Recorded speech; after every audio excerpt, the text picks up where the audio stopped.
on, guys? Welcome back to the channel. Today we got some lo-fi hand sounds, some visuals in and out, latex sounds,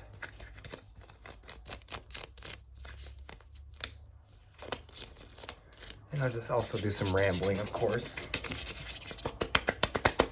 I would have liked to do a hi-fi video this week, but it didn't work out. I have a lot going on, and we might be getting a lot of lo-fi videos because of that. So, I know you guys like them. Actually, the past 3 videos I put on the channel have, I've been just kind of doing my own thing and not really putting like keywords with different triggers and stuff in the title, and you can see that in the amount of views that they get compared to the other kind of videos. So hopefully this one will be more of a standard one. It's fun to do those, you know, kind of whatever I feel like every once in a while, but it has to come back eventually, you know?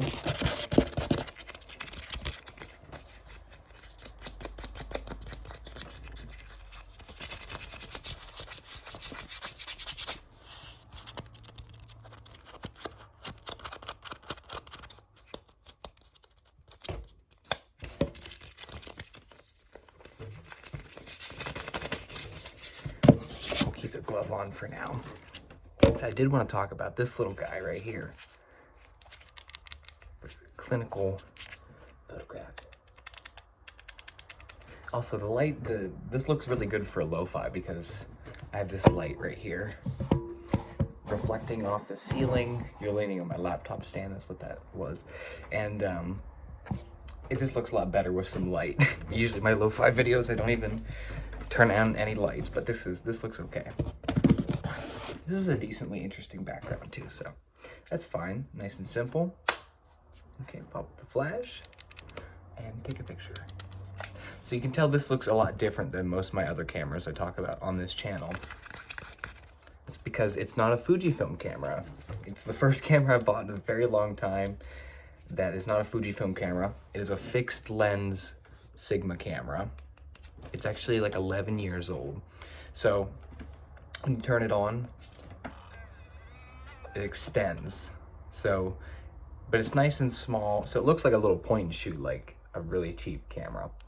I mean, it was pretty cheap for a camera that can do what this does, because it's so old. So I got this for like $180. And it has a special kind of image sensor in it. It's called a Foveon image sensor. So the reason I like Fujifilm is because they have a special image sensor too. Most cameras on the market have a Bayer image sensor, it's called, invented by this guy named something Bayer in the 70s at Kodak, because they developed the first digital camera. And over the next 40 years, it eventually overtook film, which was the main photography format and video format. But the Bayer image sensor is one flat plane with different photo sites of different colors on it in a certain array. So there's red, blue, and green photo sites, and that's how it collects color data for each of those colors. And then it goes through a process called debayering, where it figures out, you know, what colors are where based on what photo sites are lighting up and responding to different wavelengths of light. It sounds really complicated. I don't really think it is. I'm just using really technical words for the ramble. Then there's the Fuji X-Trans sensor, which is their special kind of sensor that only Fuji uses, which basically has a different array of red, blue, and green. It's not super important exactly what it looks like, but the important part is there is more green photo sites than on a Bayer sensor. Because green, if you look at the wavelengths of different colors, the red is at one extreme, and then ultraviolet's after that. And this is the visible wavelengths of light. Red is at one extreme, and then blue is at the other extreme. And then at the middle is green. And the photo sites that pick up the red and blue is a pretty narrow, like it's just that, but the green in the middle is actually a wider area of color. So the green photo site can also kind of pick up a little bit of red and a little bit of blue. So it's beneficial to have more of the green, and the Fujifilm X-Trans sensor kind of plays into that, and it just has very unique colors and it's super sharp. Then comes Sigma with their own kind of image sensor. So they completely threw out the window the idea of having different photo sites and then having to figure out what colors there are. They instead opted to take a 3-layered image sensor where the top layer I think is green and then blue and then red, or maybe blue's at the bottom. It doesn't really matter, but basically the green, blue, and red are stacked on top of each other. And as a consequence, you need a lot more light to get a well-exposed picture, and it doesn't handle well on low light. But whenever you have optimal conditions with great lighting, the color rendering of this is so lifelike, it's unreal, because it has all the color data on every part of the picture, and it doesn't have to guess what certain things are. So it's super vibrant, and the color depth of the files is a lot more so than most cameras. Anyway, so that's called a Foveon sensor that Sigma has, and this is just like one of the old versions of it. This is technically an APS-C camera, like my Fujifilm cameras, but it's only because it has the stacked sensors. The final output of the image is only the size of the top layer, which, because there's 3 layers, they keep, like a normal sensor, just say like a Fuji X-Trans sensor, is 1 layer and it's 16 megapixels, and that's the final output of the size, or the final size of the file output is 16 megapixels. But because this has 3 layers, it would be really difficult in terms of processing to have so many megapixels on each layer. So this one only has 4 megapixels in each layer. So the final output image is only 4 megapixels in size, but it's the best 4 megapixel image you'll ever see. That's just because this is like the lower end version of it, but I wanted to try it out. And I am kind of sold on the colors are more lifelike than anything I've ever seen. But I might eventually be investing in a higher end version of it with a larger output, but the same kind of science going on. Is that interesting?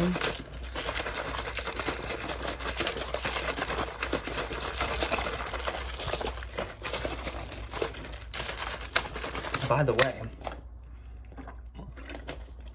whenever I do freelance work, I usually do video. This wouldn't be a video camera at all.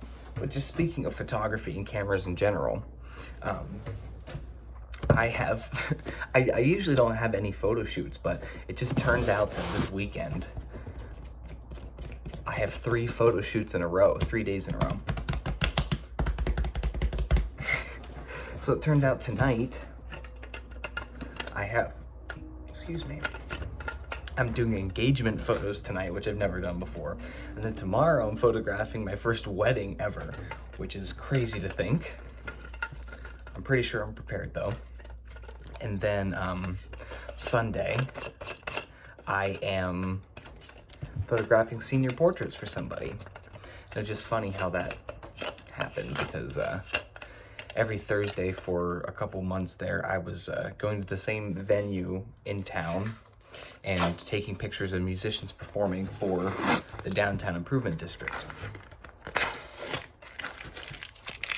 And it just so happened that the one week I took a picture of a high school kid, a high school musician, who was playing with a jazz band. He was a saxophonist, a saxophone player, whatever you'd say. And I got a really, really good picture of him. It just turned out the light was perfect. And if you want to see that picture, you can actually go to my photography page, Matt Jacobs Photo Video. Check that out if you have not.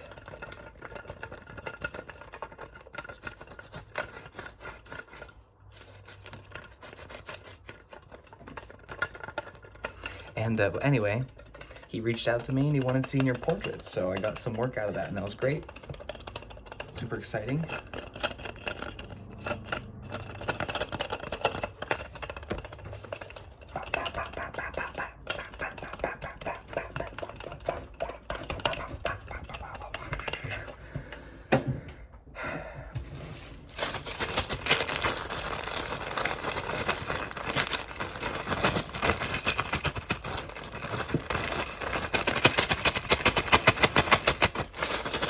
Here's a bag of guitar picks. You guys should check out my, if you haven't already, if you're watching at this point in the video, hopefully you're enjoying the video. You're enjoying the rambles and the kind of thing I got going on here. Let me take a drink real quick. I encourage you to check out my Patreon page. And if you join at the $10 tier, you get a exclusive, everybody in that tier gets access to a 4K monthly video on top of, you know, it never gets posted to the YouTube channel, so it's only for the Patreon supporters. And a lot of the times I'm just kind of rambling like this, talking about what's on my mind. So if you enjoy that kind of content, you can get some bonus content in 4K resolution. Always hi-fi, by the way.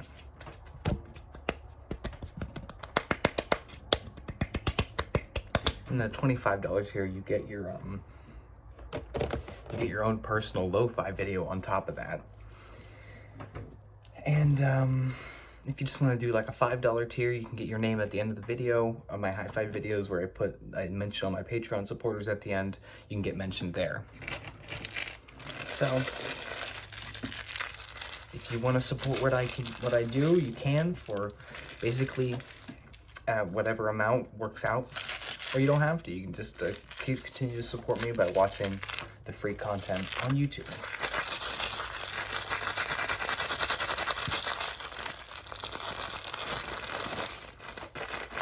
This had candied nuts in it. They were praline pecans. And now I left the bag open all night, so they're probably not fresh, and I'll just throw those out.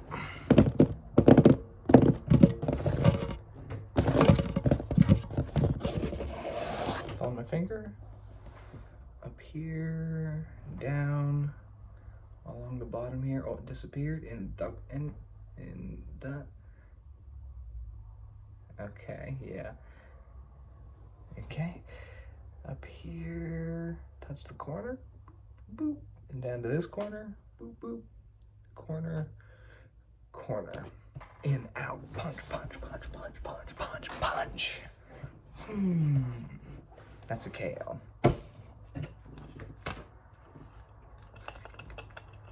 Isn't that funny? Anyway, thanks for watching. Thanks for tuning in with me this week. I prefer these like 10-minute videos when I'm watching ASMR. I try to look for, I generally watch like 10-minute videos because anymore I either watch ASMR when I'm editing pictures, because I can't do it when I'm editing videos because I have to listen to the audio, but the pictures I can listen to ASMR, or right before I'm about to go to bed, I'll listen to like a quick 10-minute video to get me sleepy, and then take off my headphones and go to sleep.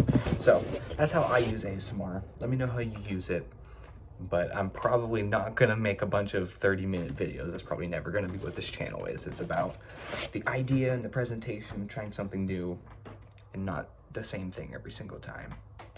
Or at least, you know, a little bit of variety. Anyway, leave a like if you enjoyed, leave a comment down below. I wanna hear from you. Thanks for checking in with me this month, guys. Check out the Patreon if you haven't yet.